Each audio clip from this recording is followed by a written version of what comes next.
Here's the story of Hiraku Machio. It starts after his death, when a god summons him and recounts his life.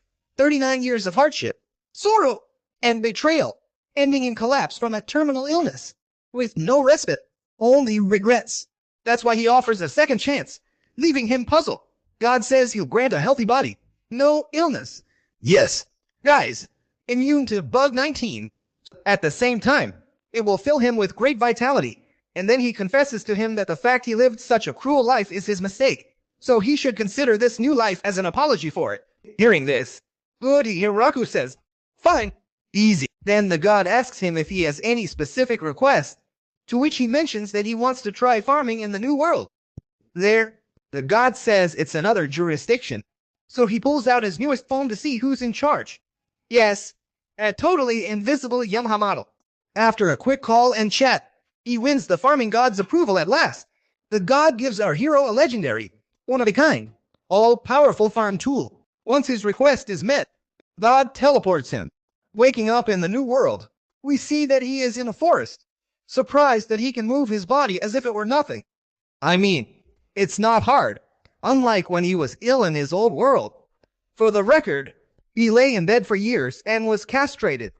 On this second chance, he vows to live off the land. Looking around, he realizes he's far from human civilization, just exactly as he wished. He's surrounded by trees, and as he looks himself over, he realizes he's young once more. His outfit looks like an ordinary villager's clothes right now, and now he proceeds to summon his legendary weapon. It turns out to be a hoe with which he starts to work, thinking that the first thing he must prioritize is water and also food before cultivating. He walks farther around, using his senses, and sadly discovers there are no edible plants here, not even a blade of grass. Then something rushes past, so he finds somewhere to settle first. It could be a dangerous monster. After searching, he finds a huge tree. From now on, it's his base. He decides to hollow it out. He searches for materials, finds none, so he digs a well with his shovel. Since he can't build complex machines, he realizes he can't get out. So he digs diagonally and finally finds water in a tiny hole. And he's also surprised that he's not hungry, which makes him wonder if it's because of the power of the omnipotent farming tool. Since he's still energized, he decides to keep building his base a bit longer. He collects wood and other supplies, hoping to find food, but after a while finds nothing to eat here. So he starts crop fields. He chops down a tree with his weapon. Damn, like slicing bread. Then he darts away so it won't crush him, looking genuinely shocked at the result. So he reshapes his tool to work the wood, refine it, and make it smooth. Since hauling logs was getting hard, he turns his tool into something that helps him move them around easier. Even he doesn't know its name, but if he can picture it, the all-powerful farm tool becomes it. And that's totally busted. Then he decides to build a cabin, eyeing a wooden post, but seeing its shadow, he realizes the sun is setting and he's clearly lost track of time entirely. Worried with no light source, he's alone. He tries making a flashlight and lamp, but fails until a magnifying glass works. Too late. The sun is gone, ending up in the dark inside the tree, making a cup with a chisel. And the next day he drinks water from his cool little cup, then decides to make a fire with some sticks and wood dust, thus managing to secure some light. Now he starts clearing the area. Then a rabbit with huge, X-like teeth attacks, but our hero cleanly lops off its head in one swing of his razor scythe at once. Then he cooks it and eats it himself, saying it tastes like Mother Nature intended. Next, he makes the house the most essential thing inside there. Yes, a toilet made from a round log. Trying it feels extremely awkward out in the open. So he builds a cabin enclosing the bath, insisting a pleasant bathroom can't be replaced. And he's right. Then from now on, he plows the earth to make it fertile, wondering what to grow for a living. Potatoes, onions, tomatoes, cucumber, but with no seeds. He sadly lies down to rest. Waking up, he sees the soil there suddenly full of seeds, and gapes. Still amazed, he wonders whether his tool did it, or if plants grow here without seeds. Now, cheered up, he vows to guard his fields from giant rabbits, and to keep monsters out. The good farmer builds wooden fences all around the area. He also digs deep ditches beside them as simple traps there. And while he was doing all that, he managed to finish off the rabbits that tried to attack him. thus solving the food problem. Then he kept watering the seeds so they'd sprout faster. He prayed they were edible, not ornamental, or all his work would be utterly wasted. After a few days, he finally builds his cool little cabin, but he lacks the strength to lift the wood above the halfway point. Smart, he digs the indoor floor for height. See? Guys, there's a fix. If you don't fit, break it.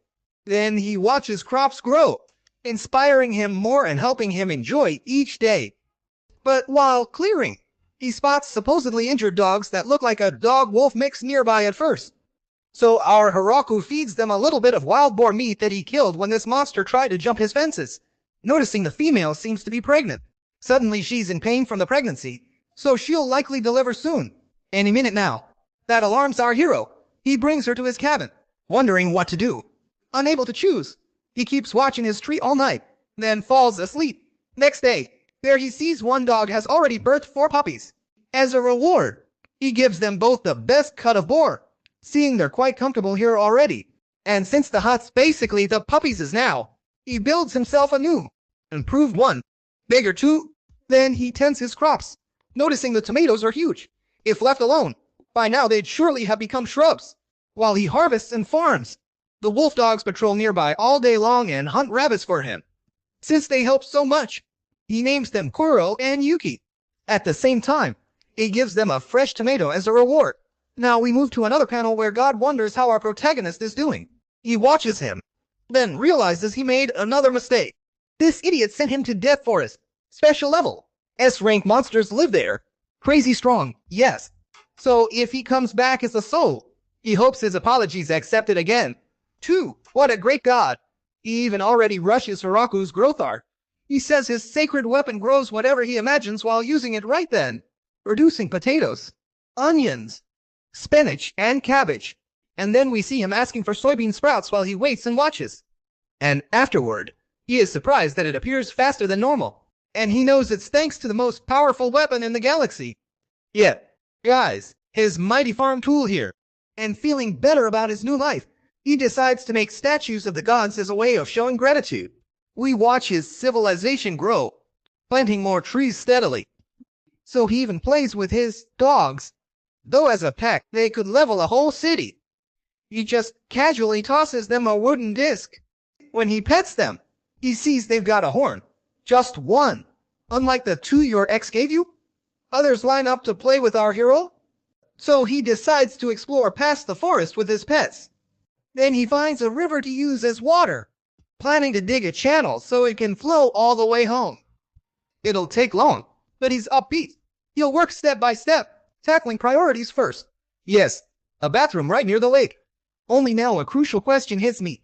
If there's no paper, how does our always dirty Hiraku wipe himself after using the toilet? Well, there's the question. Feel free to share opinions. Then he turns his legendary weapon into a wheelbarrow, puts the dog in, and speeds, missing the potholed ground, until they hit bumps and fly off together. Back home, he keeps working like a legendary farmer, preparing for winter.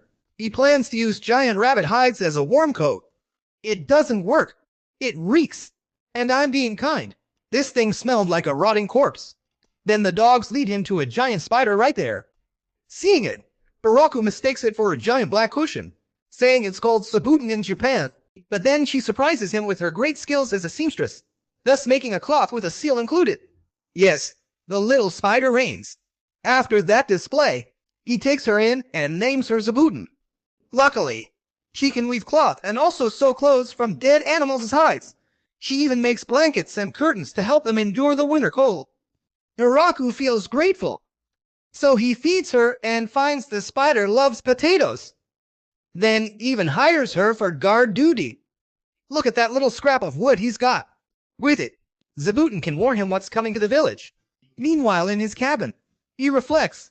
Lately he's felt alone, and if this keeps up, he may forget to talk. Next day, the pups headed into the woods, so our hero figures they've already left the nest. Just as he fixed his meal, they rushed back, realizing they'd only gone to find mates. Some even for one. Then Zabuton returns, carrying babies. Yes, Zabuton was female. When Hiraku sees everyone has a big family, he feels jealous, envious, and a little lonely. So he chooses what he does best, work hard to drown it out. Then he hears Zabutin set off the alarm, and panics. The pups rush him into woods, where he spots a girl ringed by puppies and spiders. She asks Hiro for help. He offers his vest. She pounces, climbs on him, and gives him a blowjob. Relax.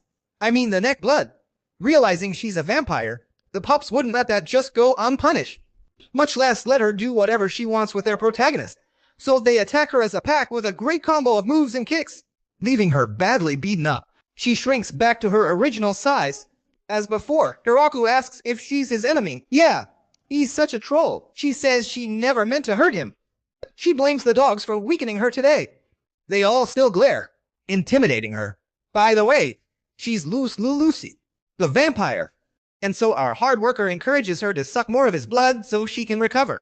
So she agrees, sinking claws and fangs into his neck, remarking she'd never ever tasted blood so brimming with vitality. Oof. And she hasn't seen all our hero offers, chivalry, kindness, etc. After he takes her to the village, he shows his crops. She's impressed, in a good way. Guys, to wow a girl, flash your eggplant fields. Then he shares a tomato for her to taste. On her first bite, she beams, saying it's truly delicious, juicy, and unlike. Meanwhile, Hiraku shows her other crops. Back at the cabin, Lou uses magic to log every new species she found, and quietly reveals that a noble tried to steal her research, and that's why she decided to disappear from the people she knew, thus entering this forest.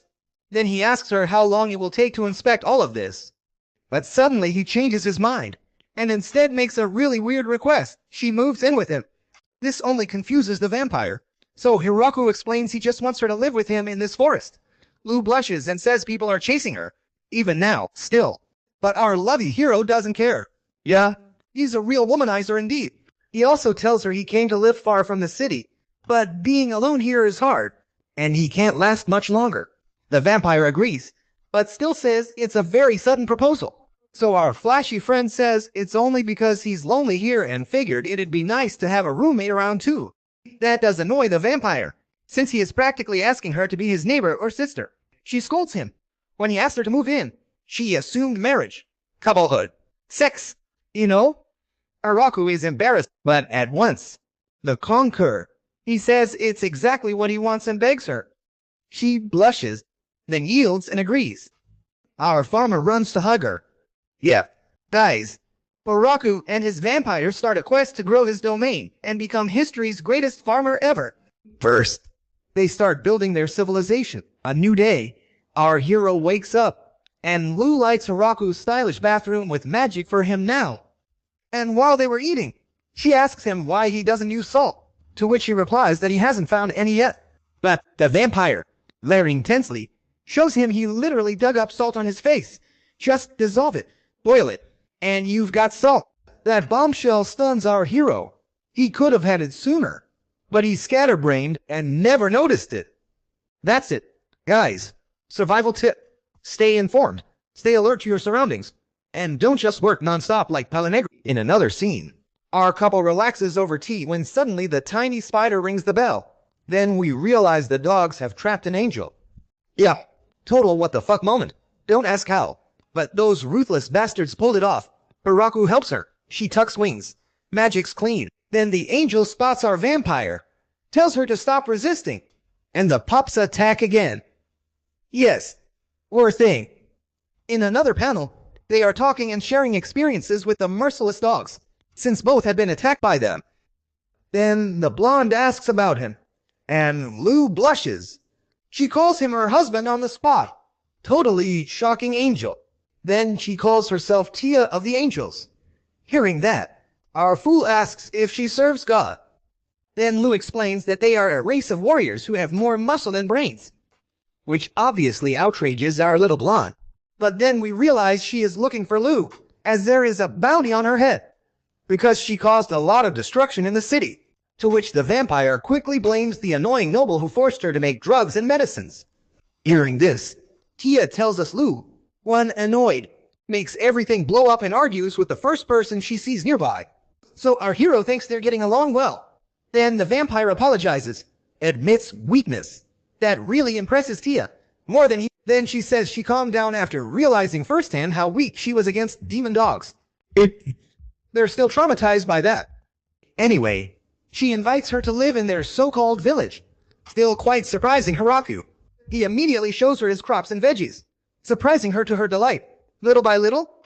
But when he reveals Sabutin, the blonde faints outright in terror, and then she invites her to join them in harvesting the crops. And so she starts working, collecting cabbage and tasting it. True, fresh picked produce tastes great, but what you grow yourself tastes even better every single time. Yeah, give my kid an Oscar, please. And that's how he makes them swoon. No, it's false. But elsewhere, harvesting crops, Hiro looks exhausted. Two girls wash up with magic, which Hiraku envies. Back at the cabin, she adores the black-haired man's strawberry. So the vampire again asks to stay with them, face tight, and asks him for help. She can't get through this alone. Not even today. Yep. XD moment though. Another day. They're eating, building walls, harvesting crops, walking. She asks Hiraku if they can make more strawberries, to which he mentions that even if they expand the fields more, they couldn't keep up with the entire harvest, which leaves the strawberry crazy girl thinking. Walking, he notices the new puppies were born. To him, it feels more like a dog village than humans. So Hiraku decides to build an area for all the dogs next to the vegetable garden, which ends up looking like a horse stable. But how smart our boy is! At the same time, some of Zabutin's kids moved out to live alone, just months after birth. Crazy, yes. Others instead stayed with their mom. Tia says she'll step out and return soon. No, Hiraku, don't let her. My dad said that and never returned. Days passed. No, that's false. She returned with more elf women for our hero. Well, she brought them to work. High-ranking elves.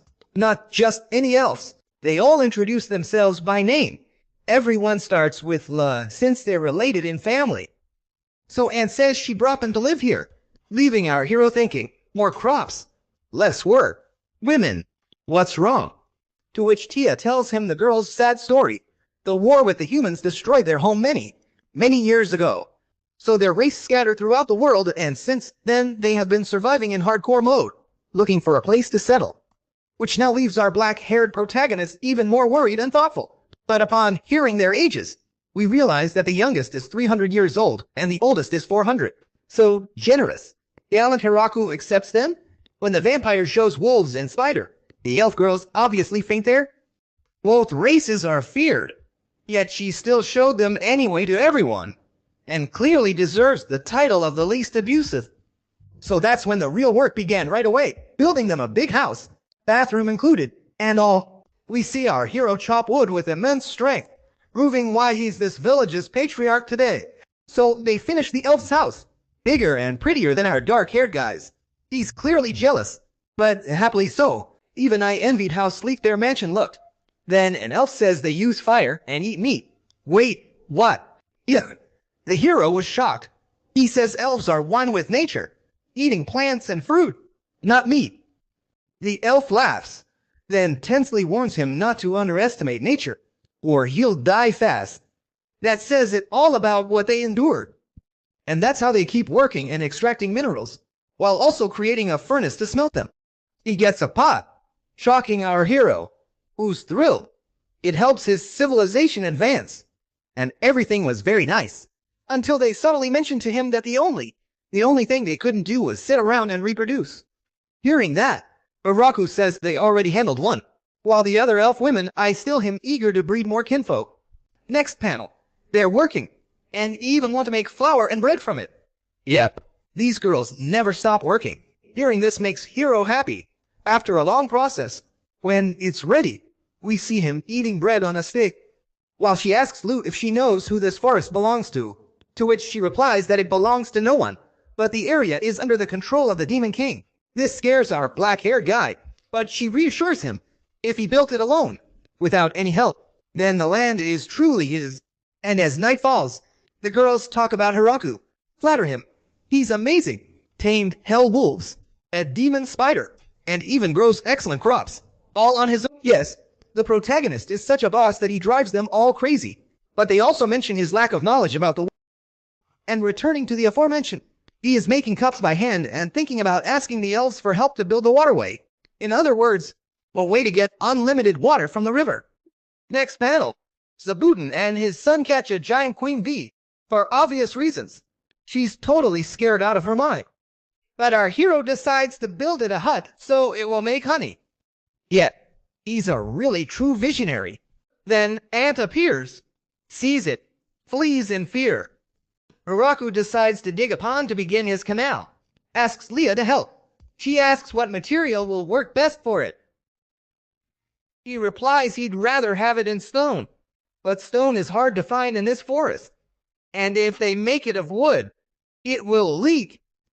So, our smart guy decides to compact the earth using the almighty farming tool. It sets rock hard like concrete. Once it works, he gets back to work.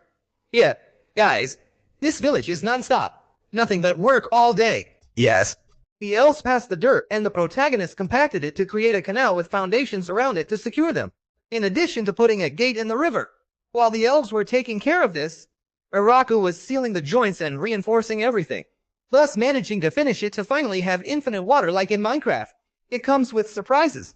No fish. Suddenly a giant appears, attacks our hero, and the strongest slices him in 3 pieces. Then we watch our dark-haired guy fry fish with lettuce. Delicious too. It shocks the others. He kindly lets them try it, but they hesitate.